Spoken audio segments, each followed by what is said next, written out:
We live in days of great division. We are Canadians, but we can't help but hear the shouting to the south of us as with an election coming up there, and can't help but notice it's a divided nation. And of course, we don't just need to look to the south of us to see division. We can look right here in Canada and see that there's great division. Even the pandemic has created divisions between those who say, well, don't worry about it, especially even in Christian circles, those who would say, God's got our backs, don't worry about it. But those others who would say, well, no, we have to have concern for and trust of the health authorities and the government and do our part to keep our community safe. So even about the pandemic, there's division how to respond to that. And of course, there's great division very often in the church. Church as in all Christians worldwide, not just our single church, but it seems like every generation there's some issue comes up that brings division to the whole body, to the church. And that's why one of the reasons why we have so many different denominations and conventions and the like. It seems like every generation, and in our day it would be about the Christian response to the LGBTQ plus community. And so how there's potential there for great division over that question, but it's a good question to ask. And so, well, there's a potential there. So how do we navigate the potential of division? How do we navigate when there is division? Well, the Apostle Paul has a strategy for us. The Apostle Paul has something to teach us today that's going to help us think about division and even help us to avoid it. And so let's dig into what Paul has to teach the Christians in Philippi and therefore also us today. And so let's start with chapter 2, verse 1.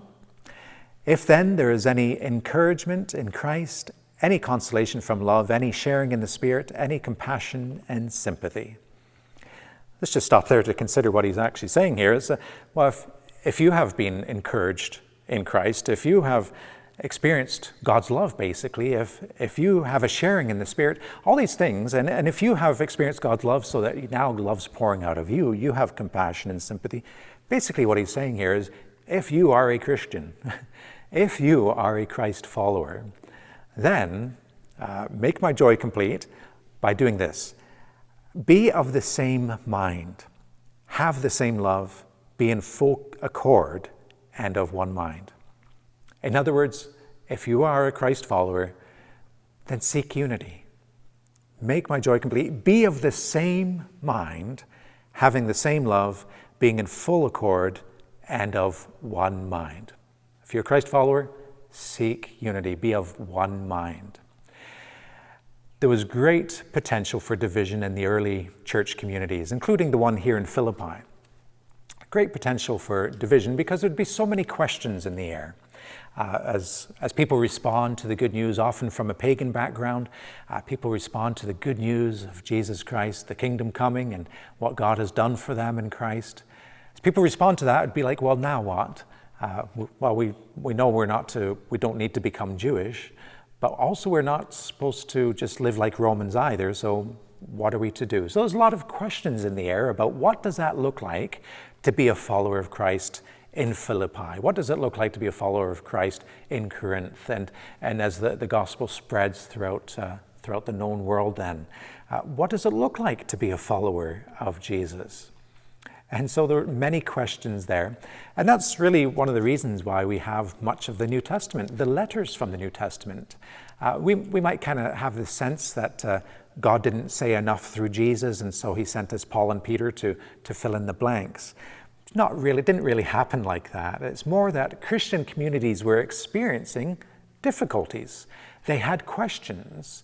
They had things that they might divide over. And so the apostles, they send these letters to the Christians in these various communities to help them, including here in Philippi, to help them wrestle through those questions, to help them know what it looks like to be a Christ follower as a person of Roman background in Philippi, or as a person of Greek background in Corinth, and so on, to really encourage people.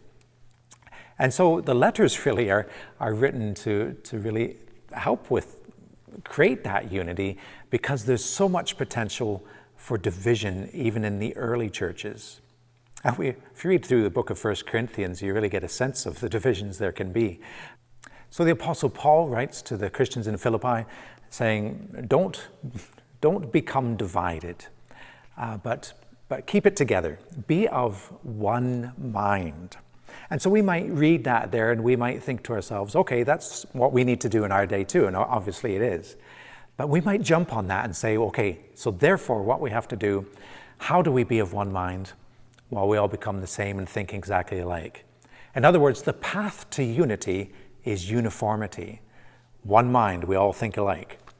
So let's seek uniformity. And therefore we start making rules and whatnot and to try to get everybody thinking the same thing. However, before we go down that path of uniformity, let's get back to see where Paul goes with it. Let's see where Paul takes it. Does he say, be of one mind, get everybody thinking the exact same thing? What does he say?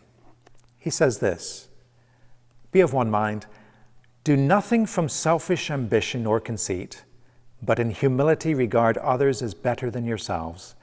Let each of you look not to your own interests, but to the interests of others. Let the same mind be in you that was in Jesus Christ. There's the one mind.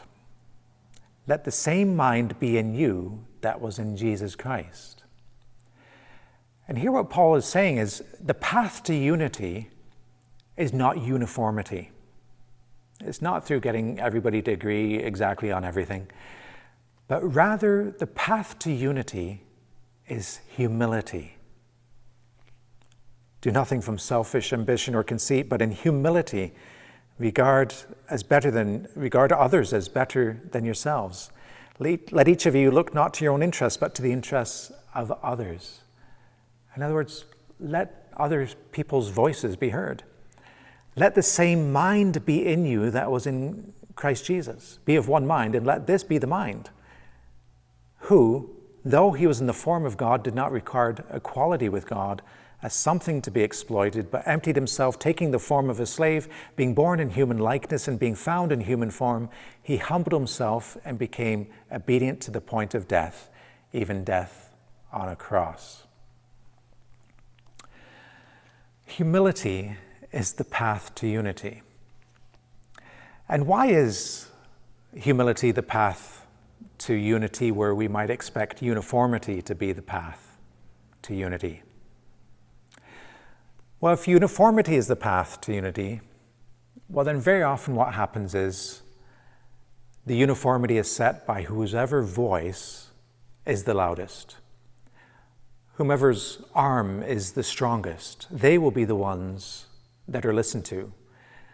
It will be their way, or very often it will be the highway. And that's how things were in the Roman world. The cross was a symbol of Roman power. Step out of line, and we'll get you back into line, and if you don't get back into line, well, you'll be crucified. There was no opportunity to speak up with your voice. No, it was the Romans were in charge. They decide. It's their voice that gets heard. For everyone else, there could be the cross if you don't agree. So in the Roman world, it truly was the path of uniformity to unity. But along comes Jesus and does things very different. Let the same mind be in you that was in Jesus Christ.